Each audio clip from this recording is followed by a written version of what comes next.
안녕하세요. 서울 아산병원 이비인후과 교수 안중호입니다. 날씨가 많이 추워졌습니다.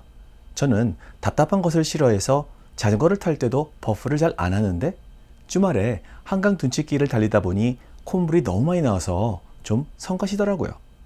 겨울 산행 즐기실 때 콧물 때문에 불편하셨던 분들 역시 많으시죠?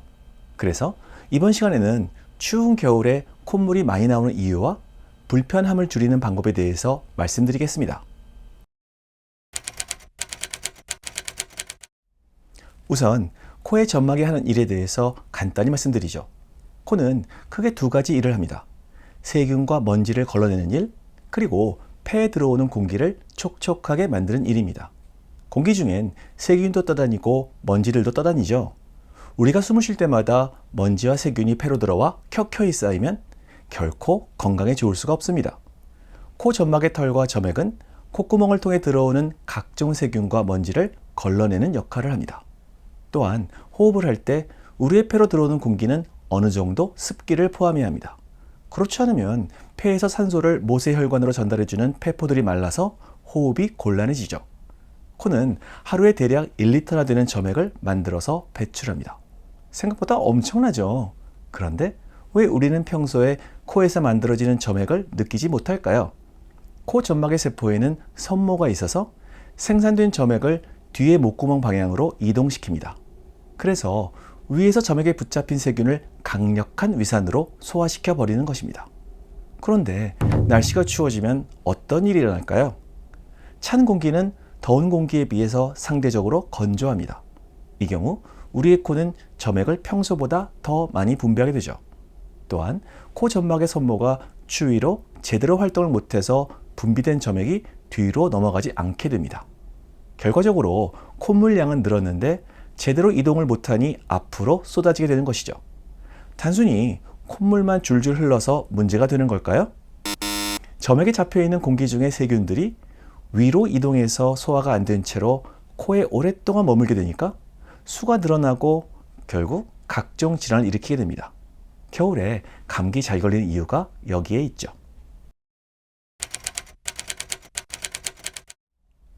자, 그렇다면 어떻게 하면 이 성가신 겨울철 콧물을 줄일 수 있을까요? 첫째, 가장 간단하고도 확실한 방법으로 야외에서는 코와 입을 마스크나 버프로 감싸는 것이 좋습니다. 평소 외출할 때는 마스크를 착용하면 좋고 운동할 때는 아무래도 숨이 차니까 공기가 잘 통하는 버프를 코까지 올려서 사용하면 좋죠. 따뜻하고 촉촉한 공기가 코로 들어가면 굳이 추가로 점액을 만들 이유가 줄어듭니다. 겨울철 야외 활동할 때는 코까지 가렸어도 숨쉬기 편한 버프를 착용하세요. 둘째, 야외 활동 전 콜린성 기량제를 사용할 수 있습니다. 콜린성 기량제는 비강 점막에서 콧물의 분비를 담당하는 아세틸콜린 수용체 중 하나인 무스카린 수용체에 결합해서 콧물 분비를 감소시키는 역할을 합니다. 우리나라에서 유일하게 처방받을 수 있는 약물이 리노벤트로 성분명은 이프라트로피움 브로마이드 비강 스프레이입니다. 단지 전문의약품이라서 이비인후과 의사와 잘 상의한 후 처방받으시기 바랍니다. 콜린성 기량제는 녹내장 환자나 전립선 비대증 환자들은 사용하지 않아야 합니다. 셋째, 코 점막 수축제는 사용하는 것이 아닙니다. 약국에서 비염 때 코 점막 혈관을 수축시켜서 코막힘 증상을 해결해주는 스프레이 형식의 약들이 많이 있죠.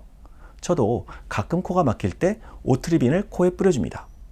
이러한 점막 수축제들은 주로 점막의 미세혈관을 수축시켜서 코막힘을 일시적으로 해결하는 것이지 콧물을 줄여주는 역할을 하진 않습니다. 오히려 콧구멍 공간이 넓어지니까 찬바람이 더 많이 들어와서 콧물이 더 많이 나올 수도 있겠네요.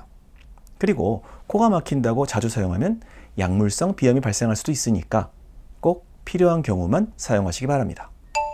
넷째, 평소에는 아무 이상 없다가 추운 야외에서만 콧물이 많이 나오면 앞에서 말씀드린 내용으로 대처하시면 되는데 평소에도 지나치게 콧물이 많이 나오거나 코막힘 등으로 불편한 경우에는 만성 알러지성 비염 등으로 근본적인 치료가 필요할 수도 있으므로 이비인후과 진료를 받으시기 바랍니다. 알러지성 비염의 치료로 약물과 더불어 스테로이드 성분의 비강 스프레이를 사용할 수 있는데 찬 공기와 만나서 콧물이 많이 생기는 경우에는 큰 도움은 안 됩니다. 오늘 드린 말씀이 추운 겨울철 성가신 콧물 신경 쓰지 않고 즐거운 야외 활동과 자전거 라이딩을 즐길 때 도움이 되셨으면 좋겠습니다. 그러고 보니 식사하실 때 콧물이 나와서 불편하신 분들 역시 많으시죠? 뜨끈뜨끈한 찌개나 라면을 먹으면 콧물이 줄줄 나와서 코를 풀어야 하는데 중요한 식사 자리에서 같이 식사하는 분들 신경 쓰여서 스트레스 받습니다. 맵고 뜨거운 자극성 음식을 먹으면 코의 모세혈관이 팽창하고 코 점막 역시 자극을 받아 점액을 많이 만들게 됩니다. 음식의 뜨거운 열기가 코를 자극하고 뜨거운 공기가 코 속에서 식으면서 습기를 올리게 되는 것이죠. 이때도 식사 전에 콜린성 기량제를 코에 뿌려주면 콧물이 훨씬 적게 나올 수 있습니다. 여기서 잠깐 다시 한번 당부드리고 싶은 말씀은 야외 활동이나 중요한 식사 자리에서만 일시적으로 약물을 사용해야지 일상적으로 비강 스프레이를 사용하는 것은 약물 오남용으로 오히려 증상이 악화될 수도 있으니까 주의하시기 바랍니다. 감사합니다. 건강하고 즐거운 하루 되세요.